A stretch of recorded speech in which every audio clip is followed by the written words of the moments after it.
Après une longue absence bien méritée, c'est en mai 2020 que Célassou a fait son grand retour sur le devant de la scène française. Elle s'était produite dans l'émission du Grand Échiquier et avait révélé s'être absentée puisqu'elle souhaitait se consacrer à sa vie de famille. Aujourd'hui, elle est bien décidée à reprendre sa carrière et revient avec un nouvel album. L'occasion pour elle d'enchaîner les interviews et notamment dans les colonnes de Public ce vendredi 25 mars. Maman comblée, elle partage sa vie avec Joachim Sayrens, avec qui elle travaille également. Il est un de mes piliers, a-t-elle d'abord affirmé.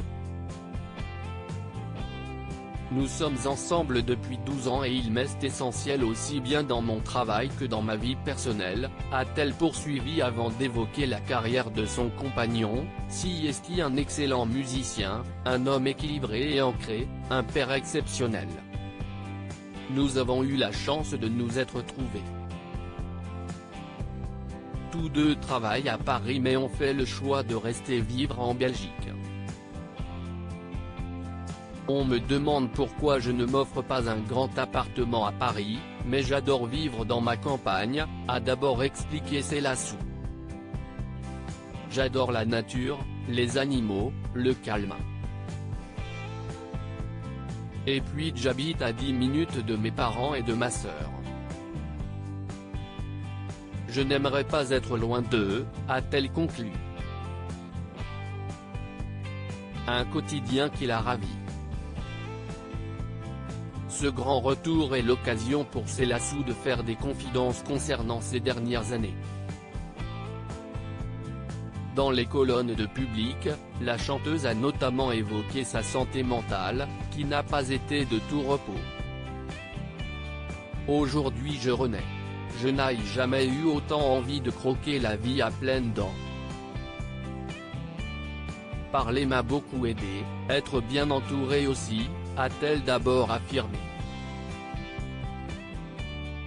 Durant plusieurs années, elle a souffert d'une forte dépression, qui l'a beaucoup marquée.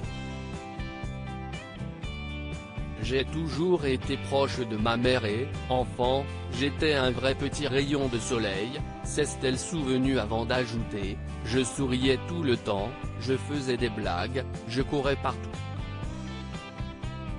À l'adolescence, tout reste compliqué.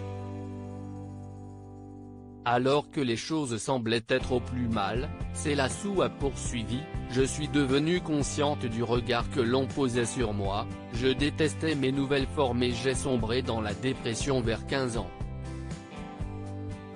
Si elle a souhaité évoquer son histoire publiquement, c'est notamment car elle estime qu'il faut parler de ça sans tabou. Mes deux grands-mères ont été internées et je me souviens qu'on allait leur rendre visite à l'hôpital psychiatrique, a conclu celle qui indique être en thérapie depuis 14 ans. Des confidences sans langue de bois. Célassou, comment va-t-elle aujourd'hui?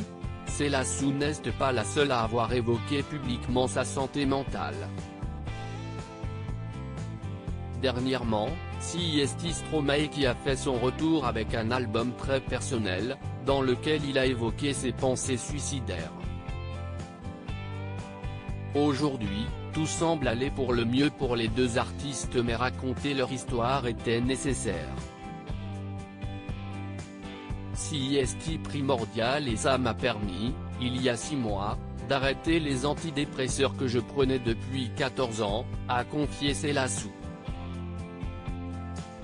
Une initiative qui a été très compliquée pour moi de stopper le traitement. Quand le faire? Quand j'étais bien, j'avais peur que ça me fasse reculer et quand je me sentais mal, je me disais que ça allait être encore pire. Il a donc fallu qu'elle trouve le bon timing mais elle a pu compter sur le soutien de son compagnon et de ses enfants.